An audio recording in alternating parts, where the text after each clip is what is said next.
In a modest neighborhood where the streets were lined with small, cozy houses, three brothers named Hugo, Beto, and Yayo worked as garbage collectors.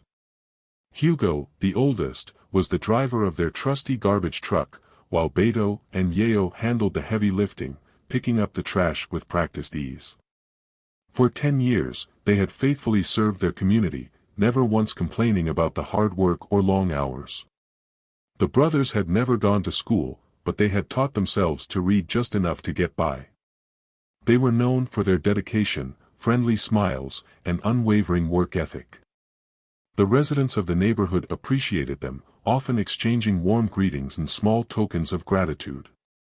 One house stood out to the brothers, though. It belonged to an elderly man named Charles, who always took the time to chat with them and express his gratitude for their hard work. Little did anyone know, Charles was the grandson of the founder of Armadillo Oil and was worth billions.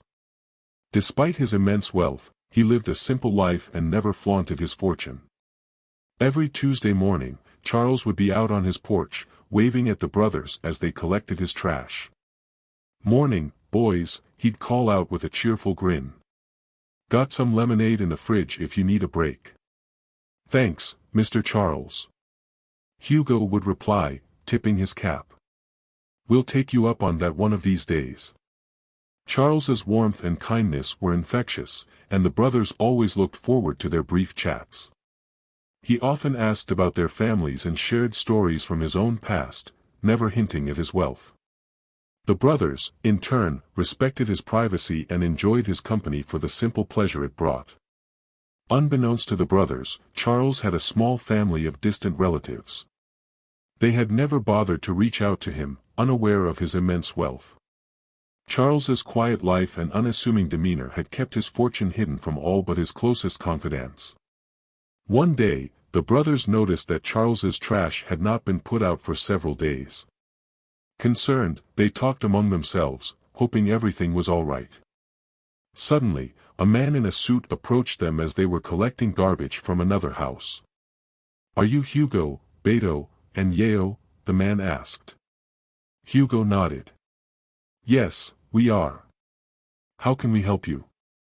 The man introduced himself as Mr. Johnson, a lawyer. "I need to speak with you all. Could you come inside Mr. Charles's house?" Worried, the brothers followed Mr. Johnson inside. The house, though modestly furnished, was warm and welcoming. Mr. Johnson led them to the living room, where he gestured for them to sit down. "I have some sad news," he began. "Mr. Charles passed away a few days ago." The brothers were deeply saddened by the news. Hugo spoke up, his voice trembling. "He was a good man. We will miss him." Mr. Johnson nodded. "He thought very highly of you all. He left a message for you." He set up a video player, and Charles's face appeared on the screen. "Hello, Hugo, Beto, and Yayo," Charles began. "If you are watching this, it means I have passed on. First, I want to thank you for your kindness and hard work. You never complained, and you always treated me with respect." Charles took a deep breath in the video. "I must admit, I had an investigator look into your backgrounds. I wanted to know if there was something you were hiding. But I was convinced you were exceptional brothers, just as I had always believed." The brothers exchanged surprised glances, but Charles continued. "When I first met you, I was immediately struck by your sincerity and dedication.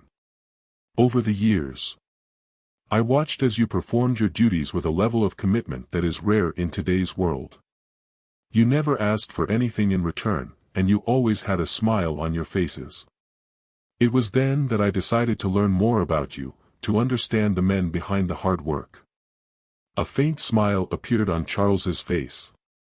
"I know this might come as a shock, but I wanted to give you something that would change your lives forever. I have left you my entire estate, which is worth $50 billion. This is not just a gift, it is a recognition of your character, your hard work, and your unwavering dedication to doing what is right." The brothers sat in stunned silence, their minds racing as they tried to comprehend what they had just heard.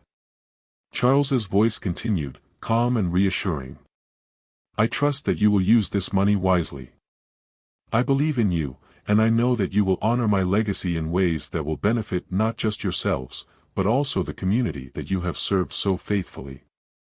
Remember, wealth is not just a measure of money, but a measure of the good you can do in the world. I am confident that you will use this opportunity to create a better life for yourselves and for those around you. Charles's expression grew serious. I also want to remind you of something very important. Never lose sight of who you are. The money can change your circumstances, but it should never change your values.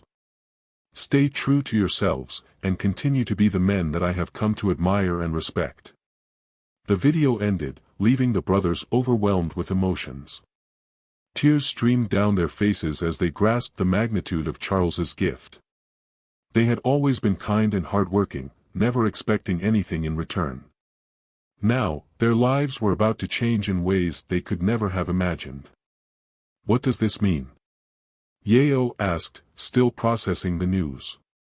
The lawyer chimed in, "It means you can buy the garbage company and any other one you want," he said with a chuckle. The brothers were shell-shocked, literally in a daze. Mr. Johnson continued. "I know this is a shock, but it's true. What are your plans?"